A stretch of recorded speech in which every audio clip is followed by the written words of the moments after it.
Hola, ¿qué tal? Muy buenas noches. Qué bueno que nos acompañan en una cápsula más de este podcast llamado Políticas Públicas a Debate. Como siempre, me acompaña Carlos Aguilar, profesor e investigador de la UAM Lerma. Carlos, ¿cómo te encuentras? Muy bien, Ángel, pues ya iniciando noviembre con algo de frío y pues con las festividades por el Día de Muertos, ¿no? Muy bien, muchas gracias. Saludamos a todas las personas que nos hacen el favor de escucharnos por los podcasts, perdón, y vernos por las cápsulas también de YouTube. Muchas gracias, saludos a todos ellos. Así es, qué bueno que nos acompañan. Ojalá y sigamos siendo de su interés con los temas que estamos tocando alrededor del tema de las políticas públicas. Y si recuerdas, Carlos, como acordamos y recuerda nuestra audiencia, pues el día de hoy vamos a ¿Sí? hablar de esta agenda internacional, la influencia, este marco orientador Ajá. que representa programas o propuestas como la Agenda de los Objetivos de Desarrollo Sostenible, ¿no? La Agenda 2030 y su Sí, vinculación con la planeación a nivel nacional o a nivel local. ¿Qué te parece ese tema? me parece muy pertinente, pero yo creo que hay que quitarle su halo mediático, ¿no? Porque efectivamente, pues, para bien y para mal, ¿no? Ha tenido, creo que, una resonancia en los medios, pero eso a veces es un arma de doble filo, ¿no?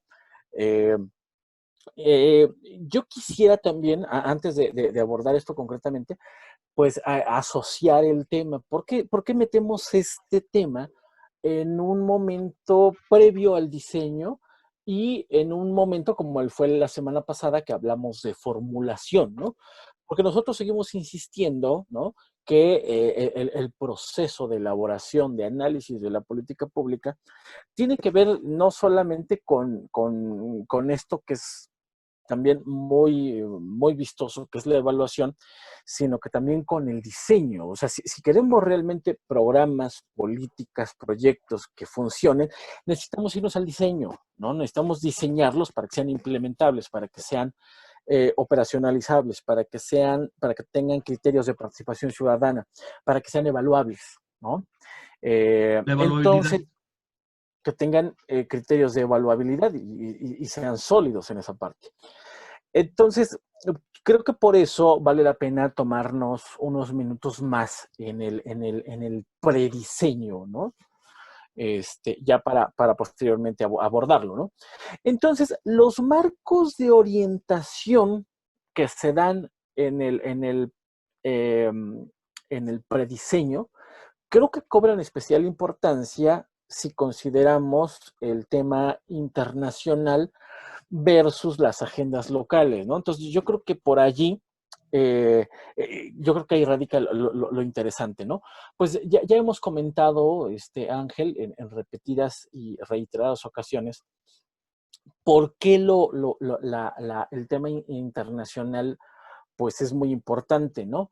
Eh, Ahora sí que para eh, decirlo coloquialmente, Carlos, no nos mandamos solos, ¿no? O sea, pues México sí, no está aislado, no es un sí, planeta sí, ahí sí, sí. aislado, sino que tiene que estar en vinculación por todos los, perdón por el pleonasmo, por todos los vínculos que están establecidos normativamente Ujú. y en donde México coadyuva, colabora. Tampoco es que sea el sujeto indefenso que tiene que asumir todo lo que Sí, dicen a no. nivel internacional. Ujú. México participa activamente en muchos de estos organismos, en muchos de estos círculos, en donde se toman decisiones que tienen incidencia en el resto de los países, ¿no, Carlos? Y que yo lo pongo a tu consideración y por supuesto de la amable audiencia, pero yo creo que cuando hablamos de políticas públicas alimentarias, políticas públicas sociales, proyectos de salud, proyectos de medioambientales, ninguno escapa a la influencia externa, ¿no? O sea, como dices, no nos mandamos solos y de algún modo nos convertimos en el eslabón de algo más general, que pensamos que en lo particular pues somos únicos, pero no es así. Yo recuerdo mucho a este texto que hace poco hablábamos de él, de Fernando Vallespín, del Estado postsoberano, pues donde hay que decirlo, ¿no? Pues ya esto que llamamos Estado, ya no únicamente se puede entender como aquella sumatoria casi automática, casi de primaria, de leyes, territorio y gobierno, ¿no? y eso ya es un Estado, ¿no? Creo que, creo que a propósito de temas de moda, yo creo que el tema territorial que cobra especial importancia hace referencia justamente a este criterio de un Estado más tradicional, ¿no? Ya estamos en un momento donde los Estados pues no tienen la injerencia que tenían antes, ¿no? Por otro lado, tenemos pactos, tratados, convenios internacionales, sobre todo en materia de derechos humanos, ¿no? A propósito de que ha cobrado también el enfoque de derechos humanos una, una fuerte importancia tanto académica como gubernamental, ¿no? Incluso lo hablábamos hace rato, pues algunas personas que violan derechos, pues ahorita están promoviendo el enfoque de derechos, ¿no? Pero esto también es muy común, eso pasa cuando ciertos conceptos se hacen dominantes, ¿no? Entonces tenemos los pactos, los tratados, los convenios que se vinculan con la reforma constitucional del 2011. Ya también estamos a medio año de un 10º aniversario, entonces sería importante destacarlo. Y algo que tú mencionabas de Joseph Colomer, de este jurista español, de este pensador español, pues donde hay ciertamente un gobierno mundial de expertos que él critica mucho y que tácitamente habla del gobierno mundial y los expertos, pero que se refiere a actores en particular. Pero también por otro lado están el aprendizaje que se puede derivar del capitalismo, de la globalización, pues donde los estados nacionales pues ya no pueden hacer prácticamente mucho, ¿no? ¿O tú cómo Exacto. ves?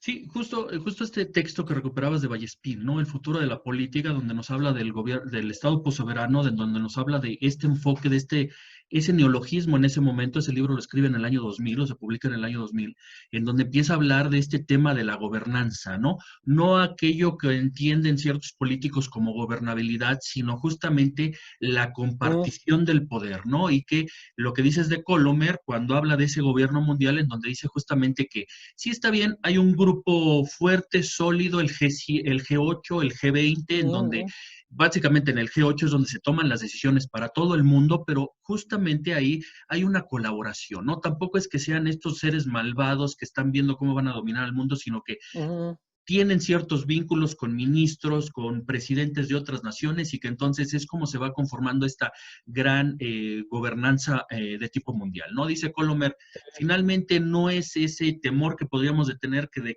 un solo país nos va a dominar, nos va a invadir, pero finalmente México o cualquier otra nación participa de ese gobierno, de esa gobernanza internacional, y es donde mm. se definen estos objetivos como los que tú mencionabas, ¿no? O sea, Objetivos de Sí. Desarrollo Sostenible, 17 grandes objetivos que finalmente, para el tema que nos compete, en el que estamos más vinculados en tema de política pública y política social, Carlos, es Ujú. poner fin a la pobreza, el hambre cero, alianzas en materia Sí, submarina, vivienda, agua, ¿no? sostenibilidad, etcétera, etcétera, ¿no? Pero que, como dices, finalmente muchas veces ponen a personas a cuidar de esos derechos en nuestros países y terminan siendo los principales violadores de ellos, ¿no? Claro, porque nominalmente hay una fuerza de estar repitiendo, de estar reiterando estos criterios, pues justamente para que no se cumplan, ¿no? Como los actores siguen siendo los mismos, únicamente están cambiando sus ropajes para decir nuevos enfoques, pero pues con viejos actores, ¿no?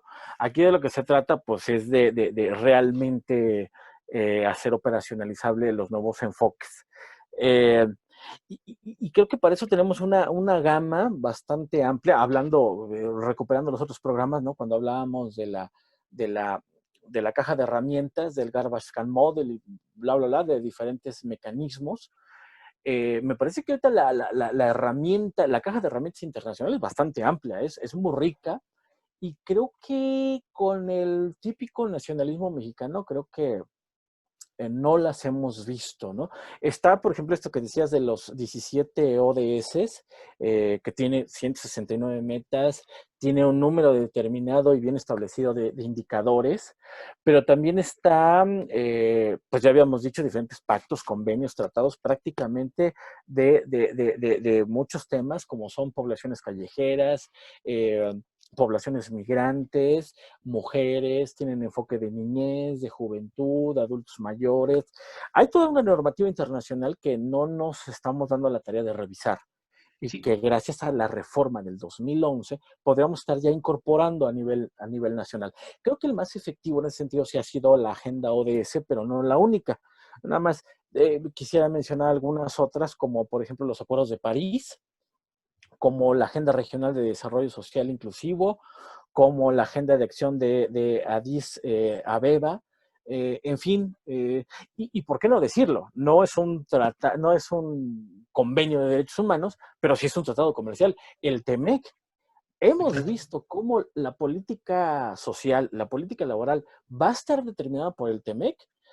Yo creo que ahí hay varios asegúnes, ¿no te parece, Ángel? Claro, este ejemplo que pones, ¿no? O sea, nuestro país que en estos momentos quiere asumirse como un país plenamente soberano, definiendo ciertas agendas, la soberanía alimentaria, la soberanía energética, pero fuertemente empecinado en que se firme un tratado en el que se imponen tales condicionantes que esperemos que se Uh, cumplan, porque qué mejor que en materia laboral el sector que se encuentra vinculado a la exportación hacia América del Norte reciba o goce de los derechos que debería de tener un mismo trabajador de una sí, planta armadora en la industria Sinaloa automotriz. que en Detroit, ¿no? O sea, que sería Claro. excelente, pero hay que ver de qué manera se tropicaliza esa adaptación a nuestro país, qué es lo que viene sucediendo con todas estas agendas, todos estos tratados, ¿no? Y déjame ahí poner un par de puntos A ver. discordantes, Carlos. Decías, no solamente los ODS, sino todos estos convenios como con la OIT. Cuando México firma este tratado en donde se debe de prohibir el trabajo infantil, llegamos a algo sumamente loable, pero hay que considerar Mm, también que hay efectos colaterales no planeados.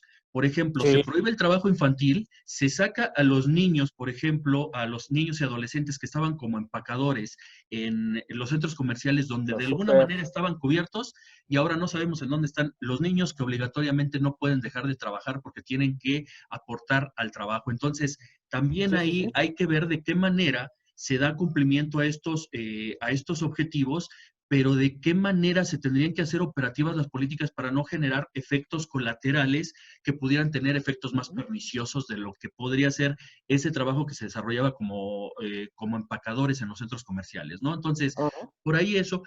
Sí, sí. Por el otro lado, y aquí voy a ser un poco más incendiario, Carlos. A ver, échale.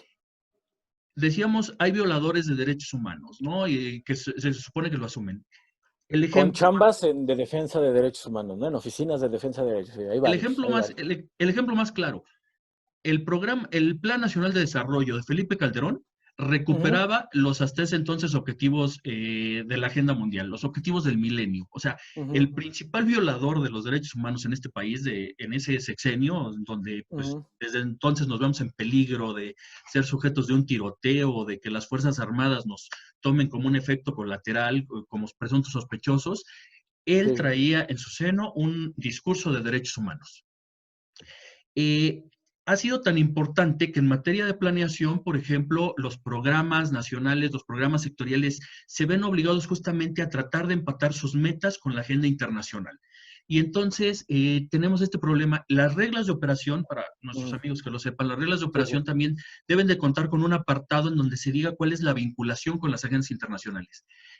Va lo incendiario. A mí me parece que muchas veces se trata de un acto histérico en donde tratamos Sí, de sí, sí. embonar a fuerzas Todo esas un montón. agendas, pero Ujú, después el problema viene en su cumplimiento, Carlos, justamente. ¿Para qué nos sirve todo esto? ujú.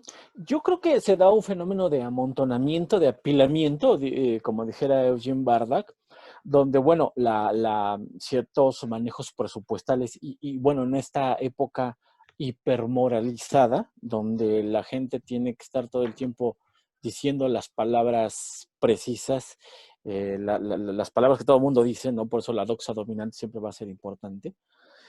Entonces, aunque eh, por un lado, tengas, digamos, por un lado tienes la obligación de incorporar ciertos enfoques, cierto discurso, ¿no? Pero por otro lado tienes el problema inercial de que tus organizaciones, tus instituciones, tus marcos laborales, tus marcos operativos, pues realmente pues, sigan teniendo las mismas violaciones de derechos humanos que todo el mundo sabe. Entonces, hay pues hay un choque entre lo discursivo y entre la hipermoralización de la cosa pública, de la administración pública, que se ve obligada a hablar bonito, a hablar con las palabras adecuadas, aunque ni siquiera las entienda, ¿no? Y por el otro lado, pues está su efectivo cumplimiento. Pues, cómo vas a garantizar algo que no conoces, que solamente estás repitiendo? Pues porque son las palabras de moda, ¿no? Enfoque de derechos, evidencia, política pública, implementación, participación ciudadana, ¿no? Estado de Yo, Derecho, yo, transparencia, rendición de cuentas, ¿no? O sea, claro, ¿no? mero discurso muchas veces, ¿no? ¿sí? Y por ahí, Sí, sí, adelante.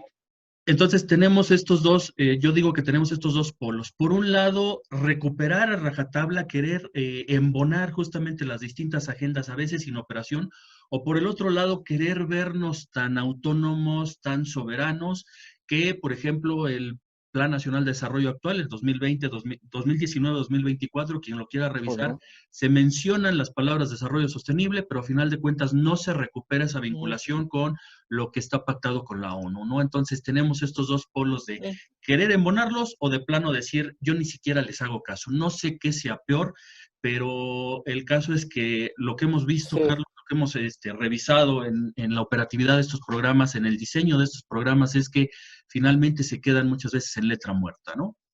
Sí, y que llamabas la atención hace rato a un hecho de que, pues, ya en lo específico de la programación, del proyecto, del programa, de la política, pues prácticamente se diluyen estas palabras, ¿no? Lo que nominalmente al menos era importante en lo nacional, pues ya en lo estatal y en lo subregional y en lo local, pues realmente no existe, ¿no?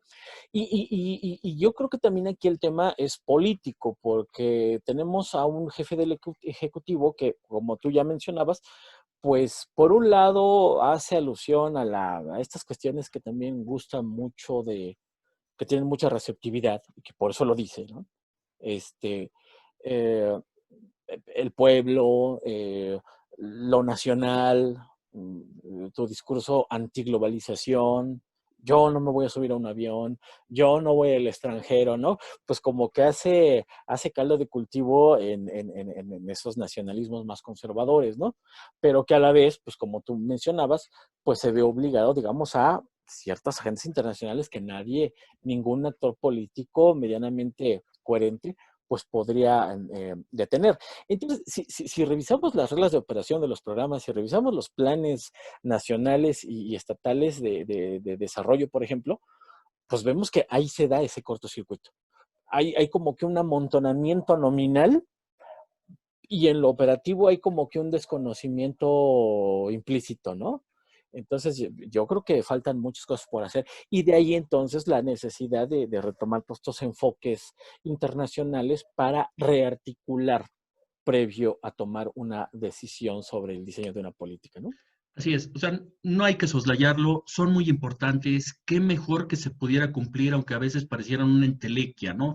Algo irrealizable, pero hay que tenerla presente y creo que lo que tenemos que hacer es abogar justamente para hacerlo más operativo, para que sirvan como columna vertebral del andamiaje, ese prediseño del cual tú has hablado, que nos permita justamente afianzar un diseño mucho más sólido, mucho más practicable para que sea más efectivo y justamente se alcancen esos objetivos, ¿no? Entonces, pues Carlos, a menos que tú tengas algo más que decir, creo que por el día de hoy terminaríamos con este tema y ¿qué te parece si Órale. para la siguiente ya entramos a la siguiente fase del ciclo de la política, a la implementación, que también hay mucho que decir al respecto, ¿no? ¿Qué dices?